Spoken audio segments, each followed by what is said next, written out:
Yahweh Nzambe.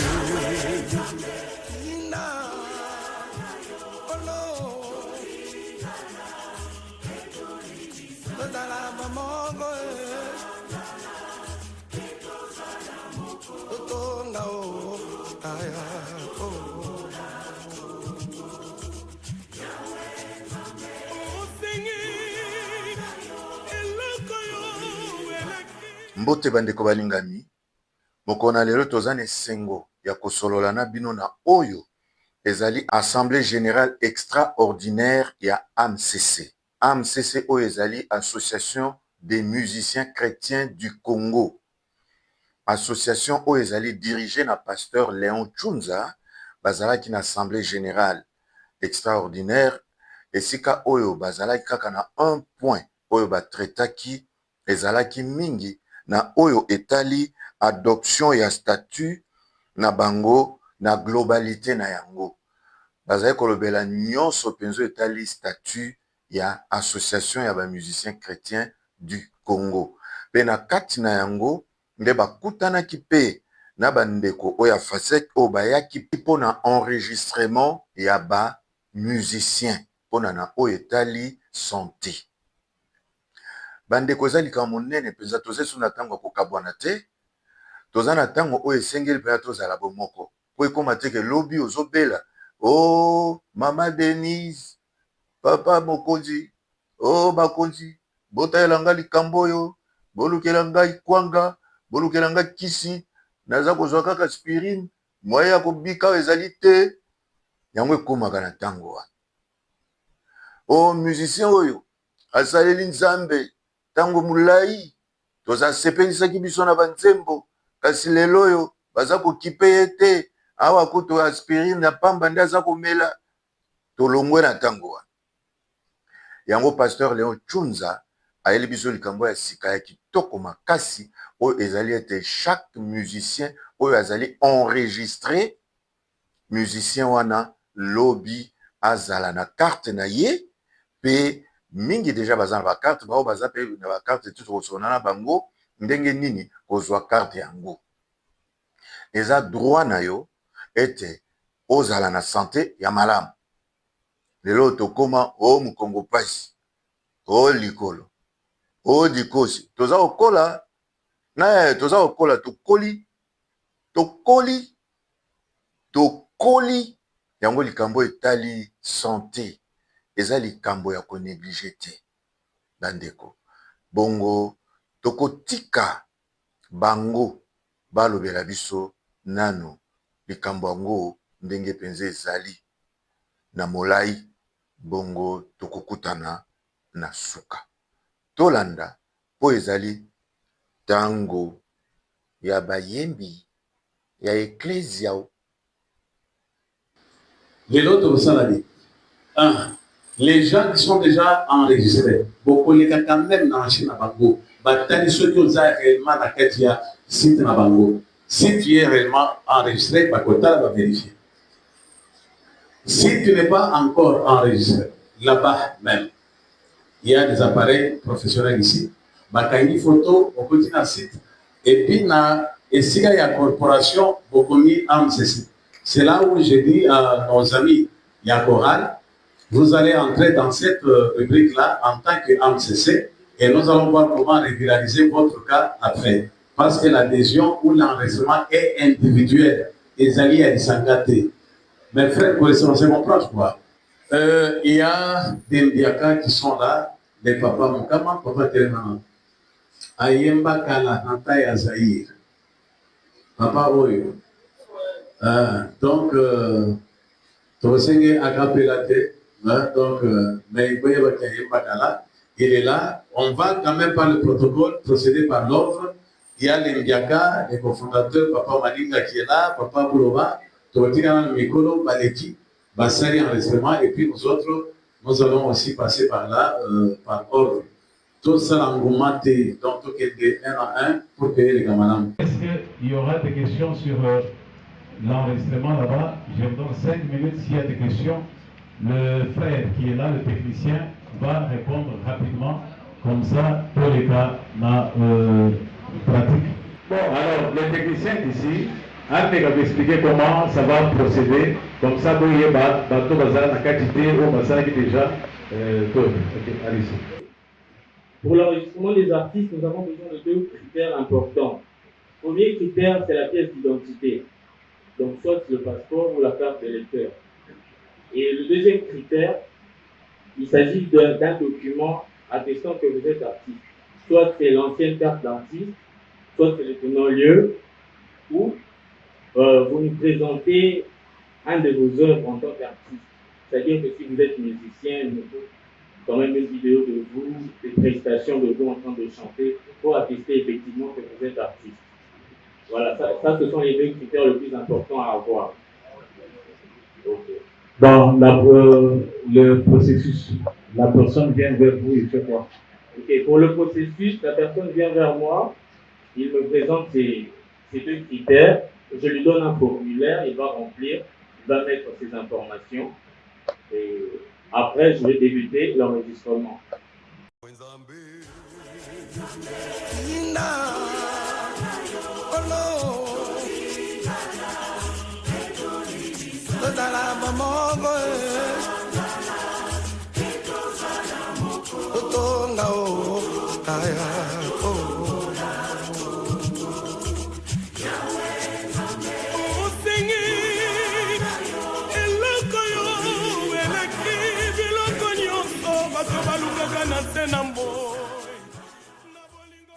Solo bandeko tokoyoka penza likambango na ye mei penza secrétaire général Dr Moussa oyo akoexplike biso penza likambo nini penza oyo toyelaki awa lelo.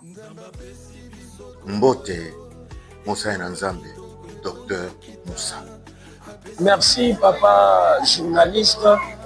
Lelo ndenge toye awa eza likambo ya monene ya couverture santé mpona baartiste musicien. Toyebi ke na mboka na biso depuis 1972 fond moko ezala créé mpona baartiste.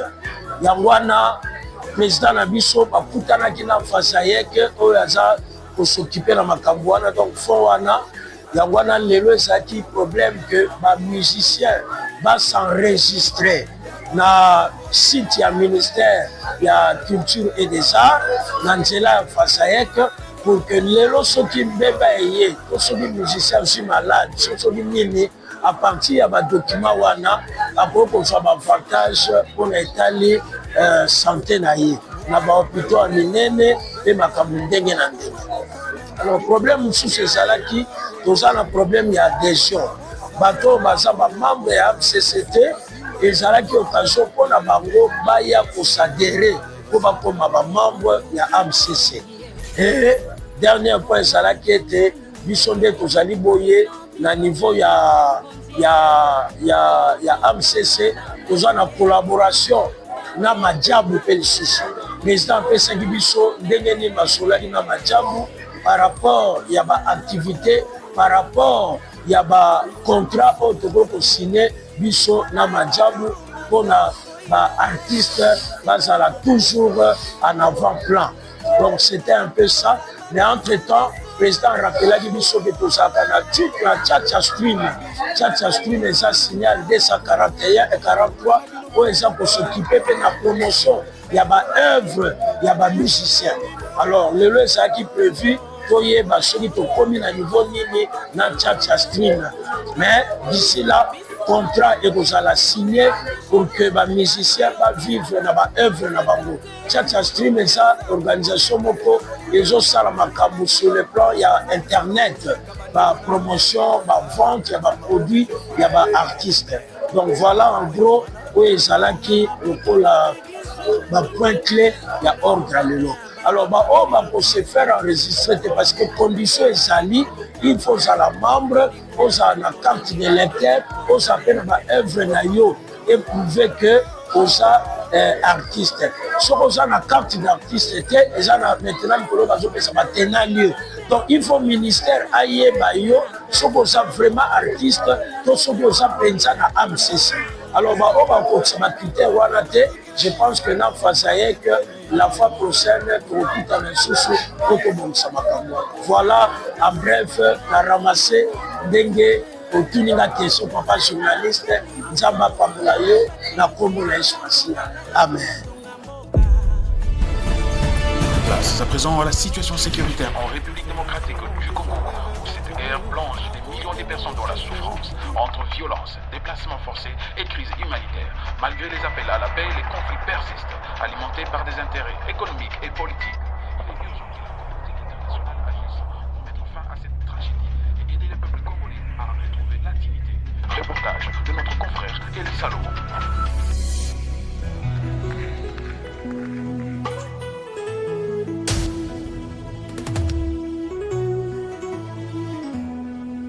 Yahweh Nzambe Ina Olo Todala Bamongo Totonga O Aya O Osengi Eloko yo Eleki Biloko nyonso Bato balukaka na se na mboe Na bolingo nde Mboke komaka makasi Mboka kitoko Nzamba pesa Biso Kongo bandeko a tozali na likambo nene ezosalama awa na mboka oyo likambo oyo nanu esalama mpenza te likambo yango nini toza kolobela lelo eza kosalama eza enregistrement ya bamusicien ya AMCC association ya musiciens chrétiens du Congo mpona oyo etali makambo ya santé culture ya mboka na biso do bakonzi ya mboka na biso bayeba chaque musicien oyo aza na mboka oyo musicien chrétien bien sûr yango bozomona lisanga oyo mpe baenregistrement wana eza kosalama kuna donc mpona yo musicien oyo nano eza enregistre te elakisi ke na mboka bakoyeba yo te yango nde omoni toyaki awa mpona kofilme émission oyo kitoko mpenza na oyo etali bamusicien lobi bazala na avantage moko soki abeli mbala moko gouvernement akolandela ye yango ifo ozala na carte ya association bamusiciens chrétiens du Congo mpe bakopesa yo carte mpona santé Nzambe apambola. Bonjour Président, que pouvez-vous nous dire concernant l'Assemblée générale extraordinaire d'aujourd'hui? Oui, shalom bien-aimés, nous sommes au siège de l'AMCC et il y a eu une ambiance particulière aujourd'hui. Une ambiance de fête parce que nous sommes en train de réaliser pour une fois quelque chose qui était dans les rêves mais qui devient réalité aujourd'hui. J'avais rêvé dans ma propagande de faire que les musiciens chrétiens puissent être soignés gratuitement par l'État congolais. Et moins de 6 mois, voilà, ça commence à se réaliser et nous venons de recevoir aujourd'hui les gens de Fasaïek qui sont venus avec leur matériel pour faire qu'ils puissent commencer le premier pas qui est l'identification et l'enregistrement des membres de l'AMCC qui sont musiciens chrétiens dans leur banque de données pour qu'ils aillent maintenant à l'étape 2 qui va faire maintenant qu'ils puissent produire des cartes qui va les aider à accéder aux soins médicaux. Ça, franchement, je bénis Dieu, je bénis le Seigneur pour cela. Parce que vraiment, je ne sais pas. Moi, je suis dans l'AMCC, ça fait de cela 28 ans. Je n'ai jamais vécu un tel événement. Donc aujourd'hui, quand je vois cela arriver, je me dis gloire à Dieu parce que nous avons les nôtres qui sont aujourd'hui oubliés parce que tout simplement ils sont malades. En tout cas, personne n'en parle et nous avons perdu d'autres avec des petites maladies et la personne est partie. Alors, avec ce qui se passe maintenant, je crois qu'il n'y aura pas de morts légères. Nous aurons peut-être à vivre maintenant un temps où il y a un peu de soulagement, un temps de délivrance, de grâce. Alors, la deuxième chose, on voulait aujourd'hui finir totalement avec des amendements qu'on portait sur le statut, et parce que là, on est en train déjà de signer des contrats avec des partenaires extérieurs, on ne peut pas aller vers eux sans statut amendé et légalisé. Et voilà pourquoi on a été là. C'était donc ces 2 points qui étaient là. Et je dis et j'insiste, si vous qui me suivez pour le moment, vous qui êtes musiciens chrétiens, qui hésitiez, qui étaient là en train de douter ou de croire que peut-être l'âme cessée, peut-être c'est encore rien qu'on sort, je vous dis, franchement, Dieu m'est témoin, l'âme cessée maintenant c'est quelque chose. C'est quelque chose avec laquelle il faut compter parce qu'on a vu que lors des deuils, et j'ai vu comment les familles comptent sur l'âme cessée comme leur compagne.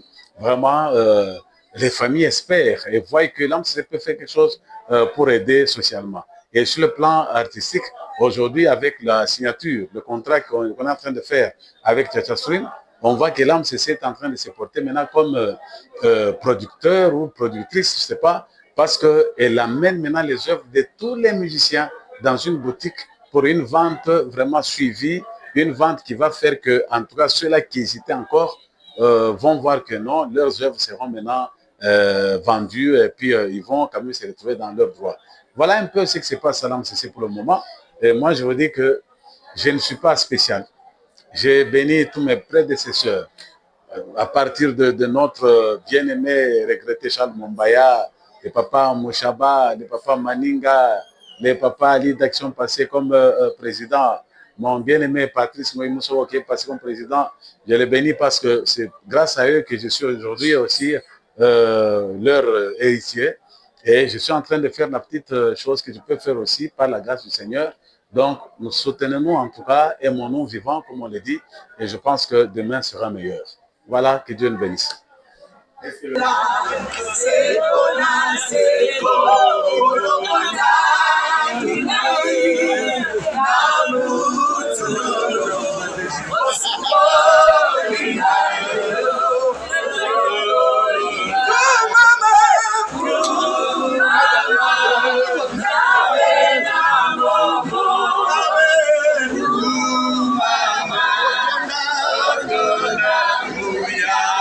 Nzamba pesi biso kongoyo ekolo kitoko etonda kita apesi biso yango ya mobimba ya ndambu te toza na mokumba ya kobatela yango ya kotikela mbana mpe bakoko kongo mobimba mpe ya bonsomi ya ndambu te.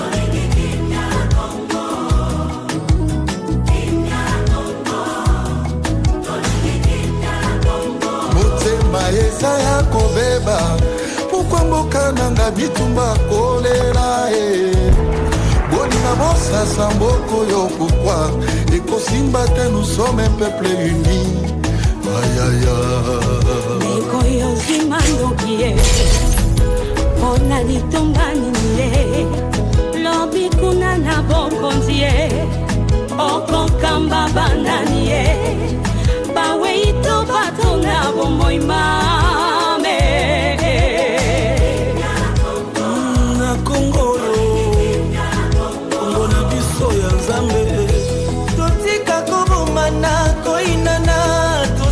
makasio tobatela ekolo nzamba pesa biso Kongo bino makambi ya ekolo ya Kongo topona bino po bobatela mboka pe peple etere ya peple eleka bino Kongo ya Kongo batondi mboka koboma pe kobebisa biso bakongole tozala vigilance patriotisme totikate olobi oza kongole kasi na moni yo na ngambo ya banguna okozwa misolo oteka bandeko na yo bakufa sima olobi je suis des pères et des mères monde kwango yango wana na maputa na bégise tupe na bekole otote abana patriotisme bolingo pona ekolo Kongo bolingo pona ndeko na yo Congolais.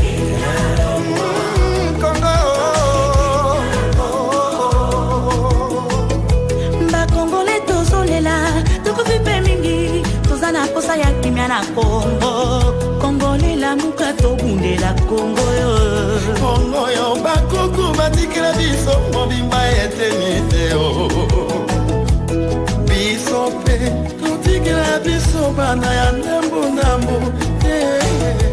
osembo totia liboso wapi patriotisme ba Congolais totunga mboka totombola bendele ya Congo. Devant toutes ces nations qui se lèvent contre nous à cause de nos richesses, qui pourra nous sauver, oh Seigneur? Non, mais nous savez. Bana ya Congo yo, tozali wapi? Héritage tika bakoko, balingi babotola, bakoka te. Tokotia mayele pe makasi, potolonga itumba oyo. Na bomoko ya solo ya ngonde tokolonga o du nord au sud, de l'est à l'ouest. Amour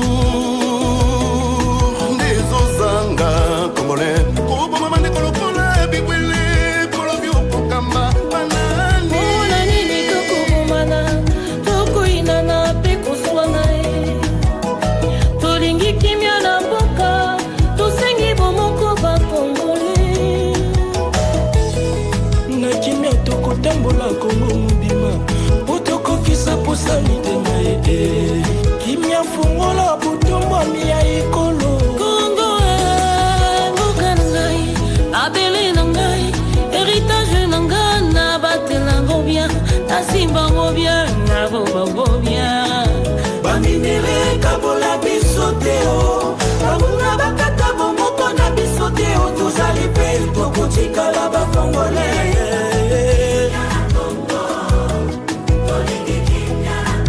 Babangiame luzangako lumbuki mosi tunabwabwa na yesanisi na fumu yisu kadiluvu vangulu na vutuka fotwe na kintwani ye ongemba semba.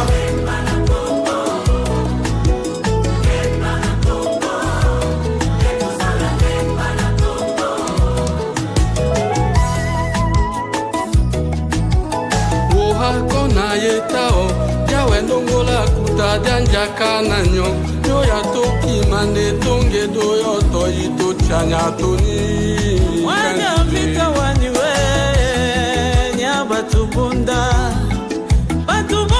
zambie makeba mwaku tukosolola kuimwima na ema kanyi mokwabu watu pesha ditalala mukongo twalongo ditalala nzambi mwabila iwani chamakanda wani twashingi ditalala mukongo bainvestisseur bakoya ndenge nini soki kimia ezali te wamboko wanakufa sikuza te baba mungu tusaidie Neza wetu tukulunga netu tusangale mutanda ya Kongo yetu shiliwa kambo tuwakokane mavita hakuna haja ya mizozano tutasonga mbele tukiwa pamoja tuokoe nchi ya mababu zetu watoto wetu wasikose makao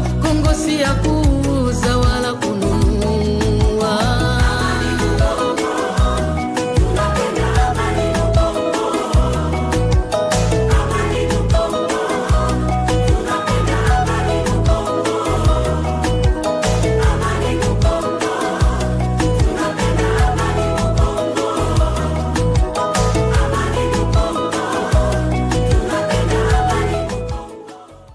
solo bandeko balingani ndenge tolobaki na kanisi bolandi bino moko na molai na ye moko docteur Moussa oyo azali secrétaire général ya association ya musiciens chrétiens du Congo pe bolandi lisusu président Léon Tshunza kolobela biso na molai likambo yango pe elakisi ete nyonso esi elobami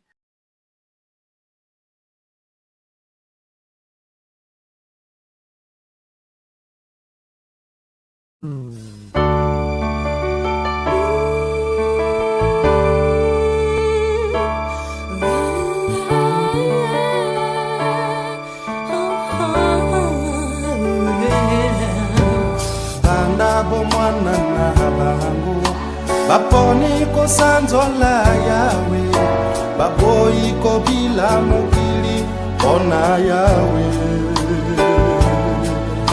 lokola Dawidi azalaki baponi kosanzola yawe kokumisa ye na banzembo na bango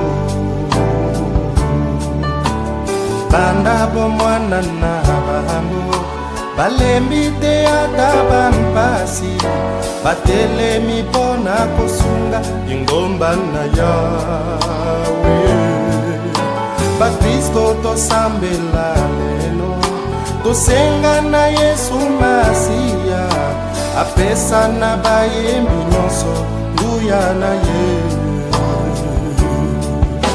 kampanye nyonso ekosalemaka milulu nyonso ya lingomba na butu na moya tambula bazangaka te lingomba na Yesu na Kongo elendisami mpona bango banzembo bakoyembeza likosunga couple buloba kabachikampu lazataka sasa emekanu kulmatopetistambwe adidile lola izya aponi kosanzolaka yawe imedikitele esambe ya santa mama tuzolana uplangona renelo kwa pizo mushaba rino mvumbi kandolo aponi kosanzolaka yawe bikivwandi joso uplakilala jano ekanguma José Dumba frère Patrice Jean Mukandi Alida Santa de Baba baponi kosanzolaka yawe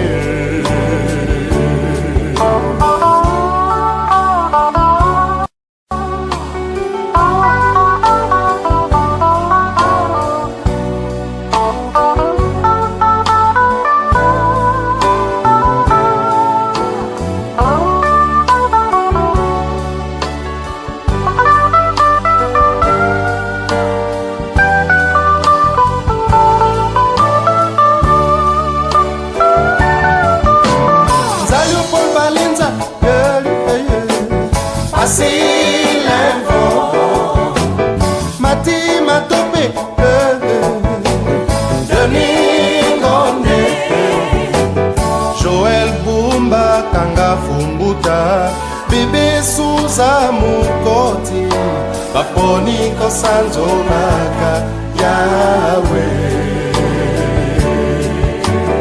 Matu Samuel Alain Moloto Deka Kudima Esther Pekalmi Foto David Ngoma Fezana Chantal Kapongo Yangalala baby Aponi kosanzolaka yawe Zola Mingwanu Inangoya Mapasi Bamika Kiki Maninga Maman Titi Lenkunda Sisters Jules Kibonge Taditambwe Baponi kosanzolaka yawe banda bomwana na bango baponi kosanzola yawe baboyi kobila mokili ona yawe lingomba na Yesu na Kongo elendisa mipona bango banzembo bakoye ezali kosunga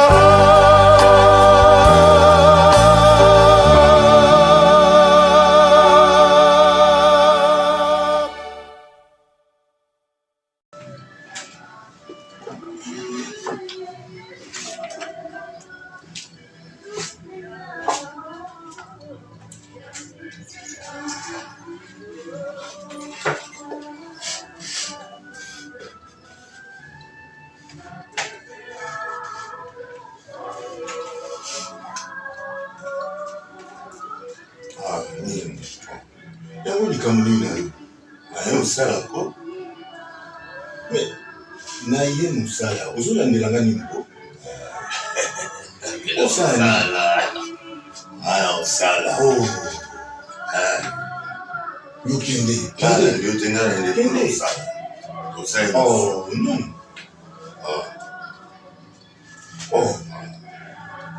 oyebelo akasi yango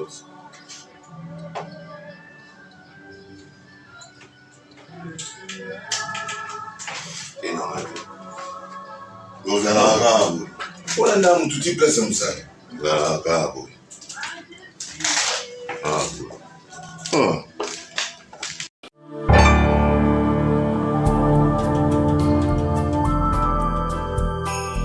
oyo afandi na kiti na bokonzi na Nzambe akotonga hema na ye likolo na biso nzala ekozala lisusu te posa na komela ekozala lisusu te moi sanza pe mioto ikobeta biso lisusu te po ete tokoleisama na mwana mpate oyo afandi na kiti na bokonzi pe akotambolisa biso na mitima na mai na bomoi pe Nzambe na bomoi akolongola pisoli na biso na biso.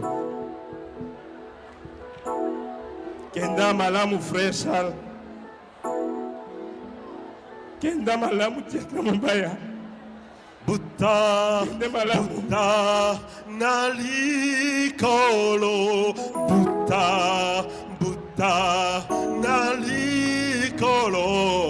Buta, buta, nalikolo. Soda, na Yesu. Nous a influencé. Charles nous a donné le goût d'aimer la chorale, de diriger la chorale, d'être discipliné, sans murmure ni contrainte. Il était chantre, il était maestro. C'est quelqu'un qui a interprété correctement. Il était producteur, réalisateur. Il est resté humble. Je garde de lui les souvenirs d'un homme très grand, très connu, mais qui est resté humble. Le végétariat nous pousse des fois à la folie. Son végétariat l'a soumis à l'obéissance de ses leaders, de ses pasteurs. Charles était diacre de son église. Il est resté membre de la CBFC. Victoire, s'il avait suivi son renom, il pouvait changer d'église. Mais Charles est resté humble.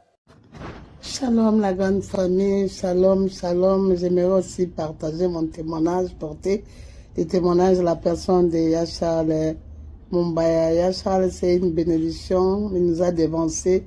La félicité, nous bénissons le Seigneur, mais je me rappelle de lui. Et quand j'ai intégré l'AMCC, il ne faisait pas. Donc, donc, il faisait confiance et il voulait exploiter tous les dons qu'il trouvait. Dès arrivé, je pense qu'il m'a donné la charge pour son concert de Stade Tata Raphaël. C'est moi qui étais dans le département des finances et pour charge de vente des billets. Vraiment, on avait soutenu le concert en question. Vous voyez, un homme social, un homme qui aime exploiter ce qu'il trouve dans chaque personne. Et il a découvert en moi que j'avais la sens. Et chaque fois quand je venais pour des prières, conduire des prières, il a commencé à me responsabiliser pour conduire des prières pendant les réunions. Et après les prières, un jour il m'a dit de venir enregistrer mon premier album. Là, je pense c'est à 98. Je suis venu, j'ai enregistré l'album sans même payer, bien aimé. C'est après, il m'a dit que si tu as quelque chose, tu vas verser. j'ai versé le peu que j'avais, mais il a donné l'injonction aux ingénieurs de travailler avec moi. Mais un jour, tous les travaux qu'on avait fait là, mes bien-aimés, travail nous sont effacés, courir, Kedaki. Et j'étais dans toutes mes émotions.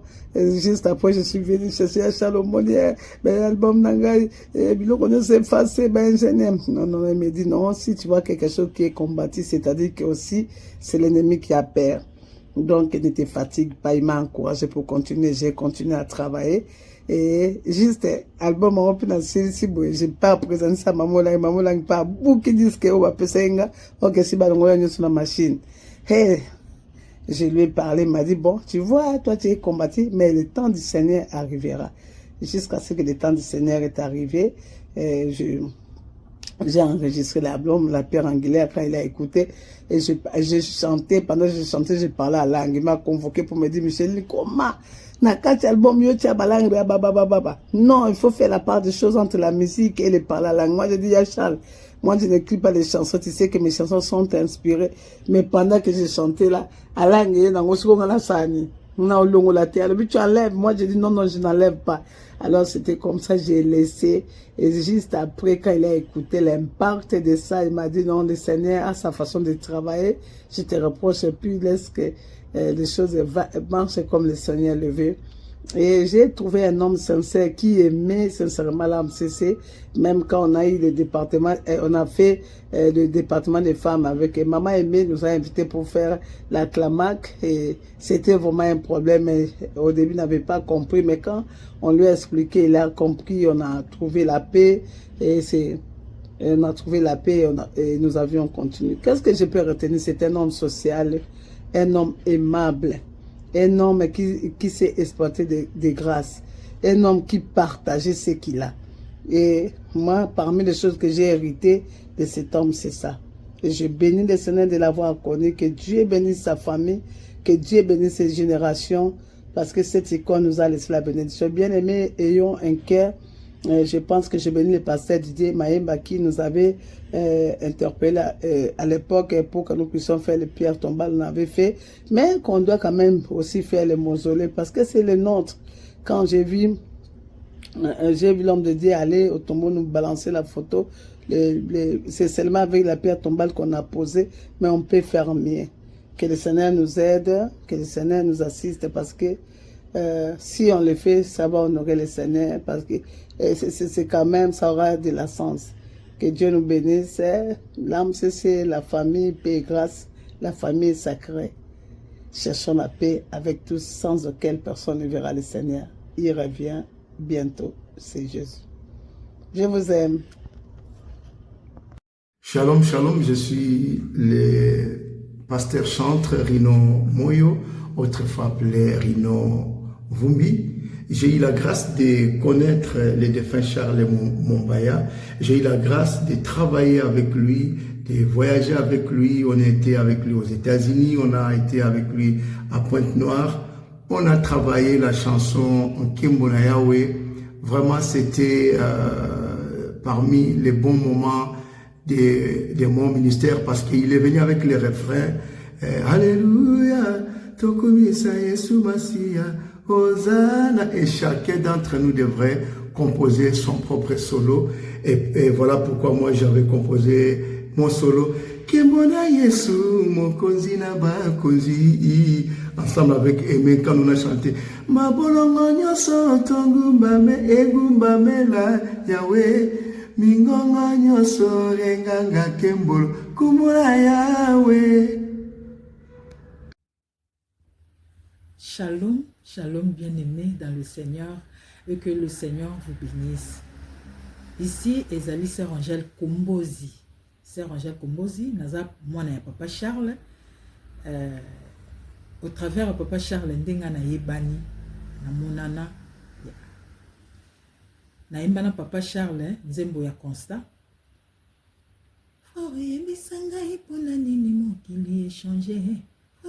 Sangai pona nini mokili ekomi boyo papa ezangai awa nazosula na bino Nangana ebsebino pour na Papa Charles parce que ils ont un témoignage il faut topé ça pour naie témoignage nangé zaboué. Na embina Papa Charles depuis 1997. Na ebaka Papa Charles était ezaki au travail à Papa Lazare Takasasa, mon père aussi. Yende na banda ko yemba nae Papa Charles aluka ki batu ba yemba nae ezaki na album ya Rabi. Nde Papa Charles memaki biso kuna. Nde parti oyo esala ke na yemba na Papa Charles. Ko yeba na o na yeba na ki na ye kozala close na ye ezaki à partir ya album wana ya Rabi. Nazaki parmi bat basal ki ba cœur ya album à Papa Charles. Tant on a monaki en tant que dirigeant, ndenge azali ko diriger travail na kati ya studio Papa Charles azaki très strict. Nazo mona mutu moko makasi kanda mena ki ko comprendre ye ezaki ba manière na ye ya travailler. Le Papa Charles azaki tellement déterminé. Ce que loko anazo luka so kina nazo ngote ekolekate. C'est ce que j'avais constaté quand on a ka koyemba na album ya Rabi. Tozo sala biso to sala ba cœur ba sa ba lead.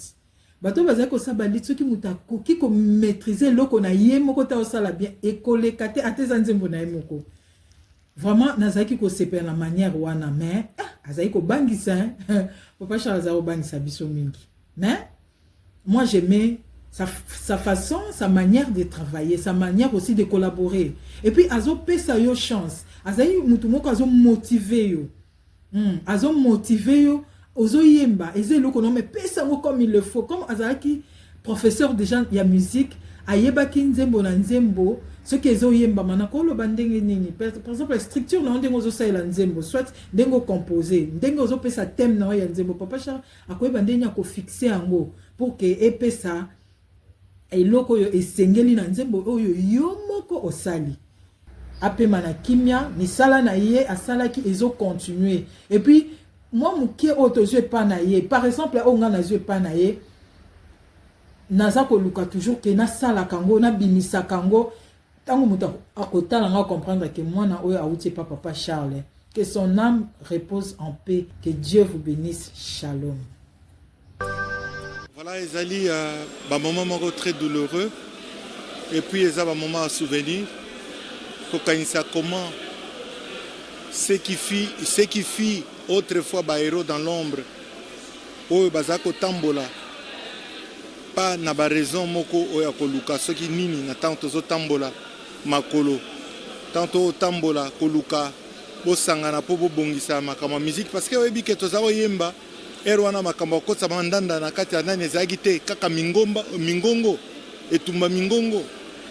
Alors yekolaki ndenge na lobaki bazaki na bandeko Kanguma na bandeko Mente bakutanaka na ina basali ina mais au même moment ba 85 86 il nous a associé ba mignon sakala ba ya bana ya bomwana que il faut boya koyokola parce que bolongola nini cécité donc molili otozaki nango na miso toyebaki kotanga ba note ya ba tonique solfa mais solfège le quoi bango ba yekola ki yango na nini na ina biso to yekola ki yango te.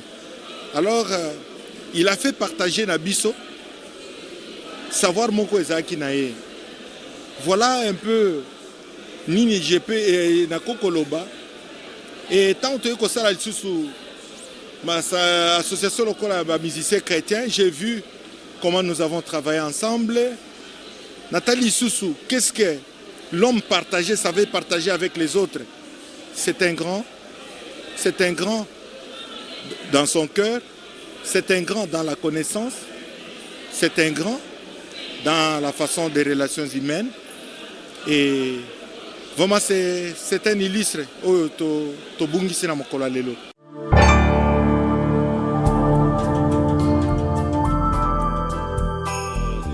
Le frère Charles a vraiment marqué le début de mon ministère. Quand je parle de mon ministère, je parle du travail que j'accomplis avec tous les enfants que Dieu m'a donnés dans le cadre de Gaël Musique. Parce que je me rappelle qu'au début, ce n'était qu'une émission à la radio Saint-Malamou. Et j'avais commencé par présenter une émission de 60 minutes où il y avait une musique de fond. Et puis sur la musique, je faisais l'adoration. Mais je me rappelle que la première musique d'adoration que j'avais utilisée, c'était le travail de Papa Charles Mombaya, ce qui fait que ça a été une pierre vraiment très angulaire dans le cadre de ce travail. Et c'est un détail que je n'oublierai jamais. Je pense que c'est quelqu'un que j'ai porté dans mon cœur par rapport au travail qu'il faisait. Et comme je l'ai dit dans l'autre organe de la presse, c'est vraiment quelqu'un qui a marché en précurseur pour pratiquement déblayer le terrain sur lequel bon nombre aujourd'hui marchent.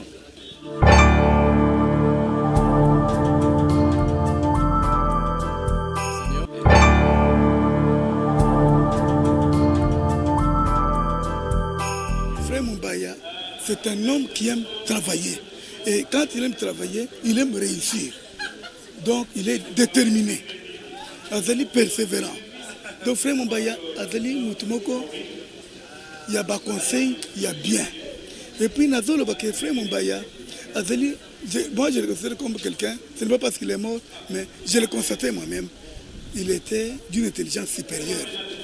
Parce que Makamususu Azako Sala, pe oyo ya caméra oyo ko filmer ayekolo na kuna classe ava tango bandaki yango awo akeko yekolo ndesima na poto mais abandaki déjà yango awo soki botuni lileka ya RTNC na Ekene Chali bayebi makambo oyo alors ba souvenir mususu na yebi na kaki ya frère Charles ezali bolingo ata toswani po toza bato ata toswani aza kosala tout po ete tozala na unité.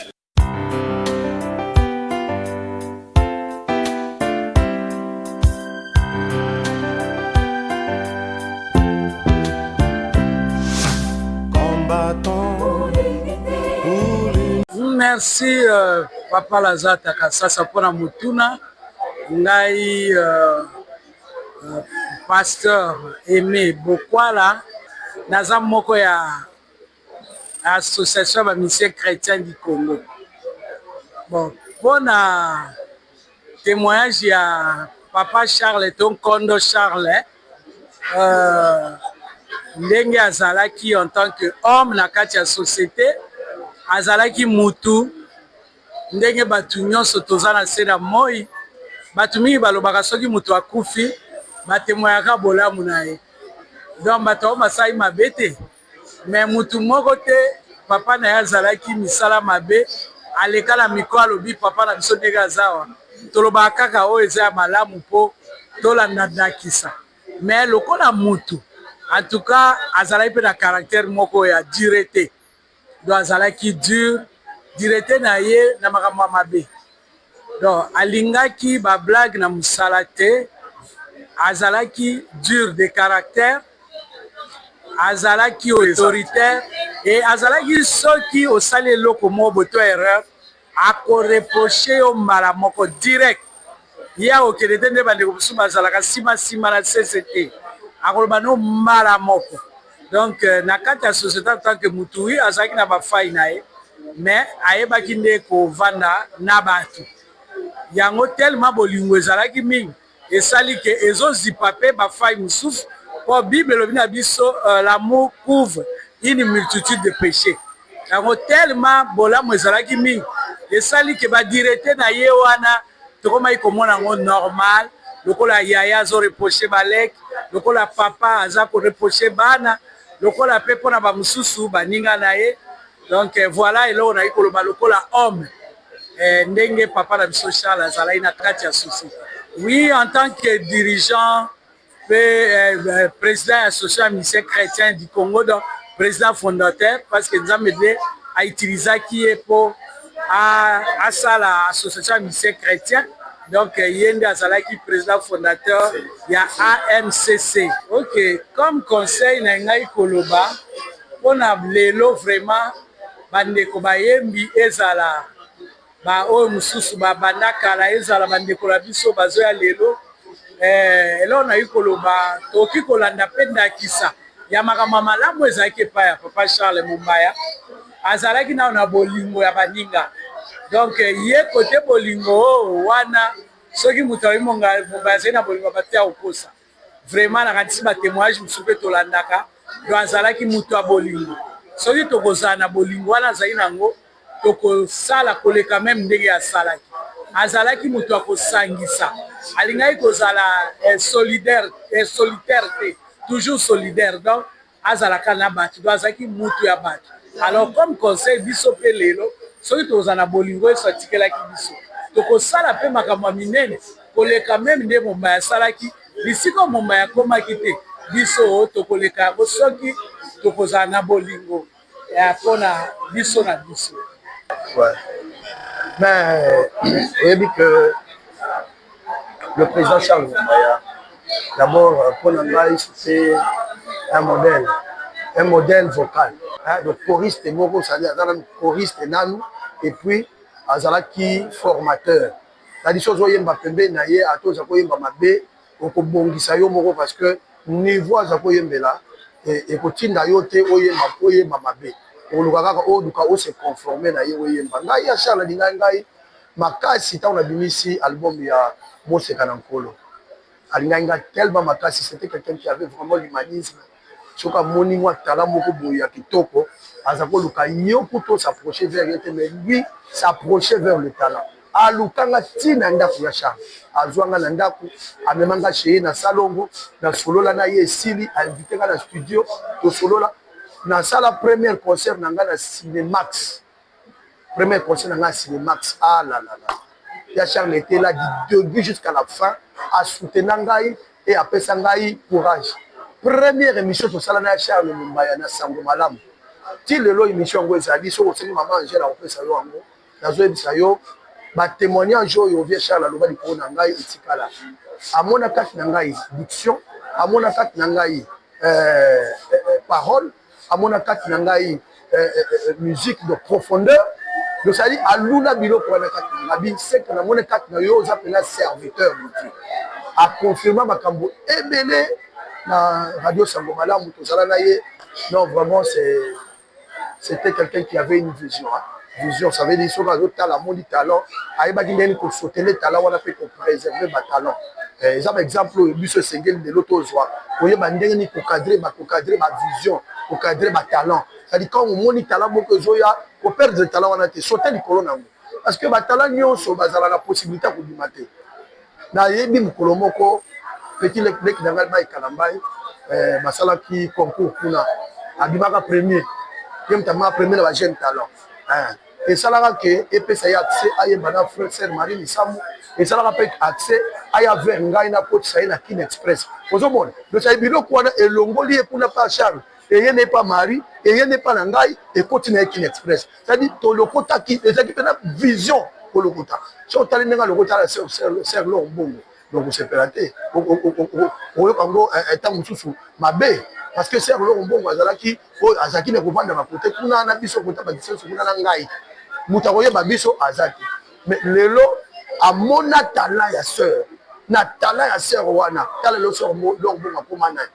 De l'autre a parmi bah icône ya musique na biso ceux qui lisent ya papa Charles pour ya micro na moi j'ai dit nanzela ya papa Charles Mombaya oh ouais oh zibila oh et loko wana et sala mama lo ti le lo comme ça mama lo ko azali ozomona nous ça dit azaki na vision ya komona ba talent a mona ki talent ser lo biso azaki na biso bana diseso kuna penza mais lelo ser lo mbongo akutana mama papa Mombaya a joie chance et chance wana et bimi sa sœur sœur le lozo ba producteur et ti a commis le lomo lo azamoko ya banzela o biso ba José to leki ko ba mona biso pe lo la Kinshasa bo je crois que biro ko leza ba exemple moko ya kolanda ya kotikate bande ko nyonso bazo na kati ya MCC baluka ba kota na vision wana parce que la vision ezali mukolo eloko asala on a vision il y a ko promouvoir ba talent il y a ko conserver ba talent il y a ko faire grandir ba talent biloko wana de yango tozala ngo besoin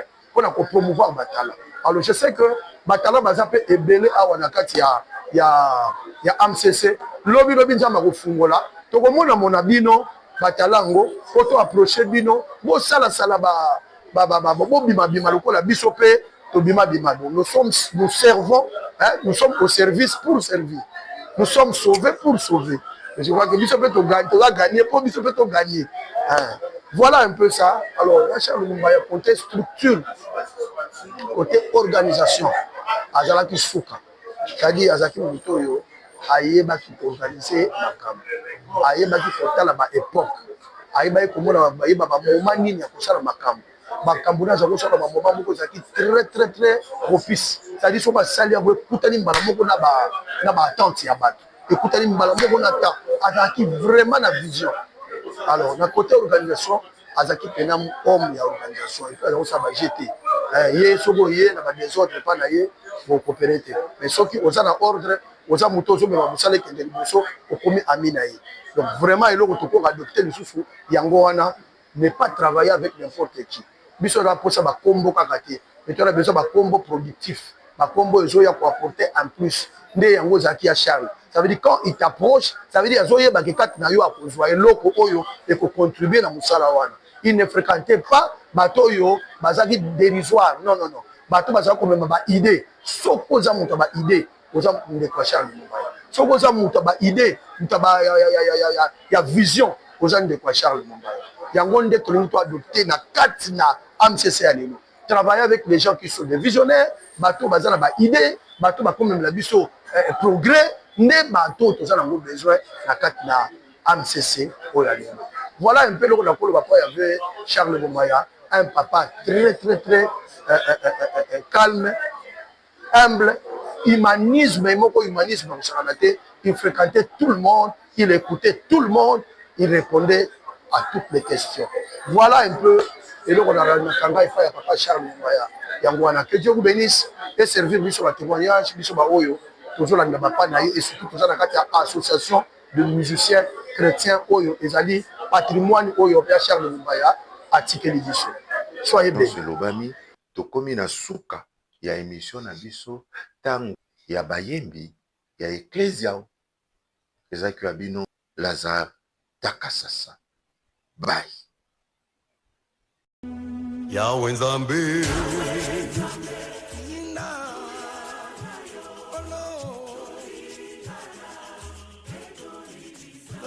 Mama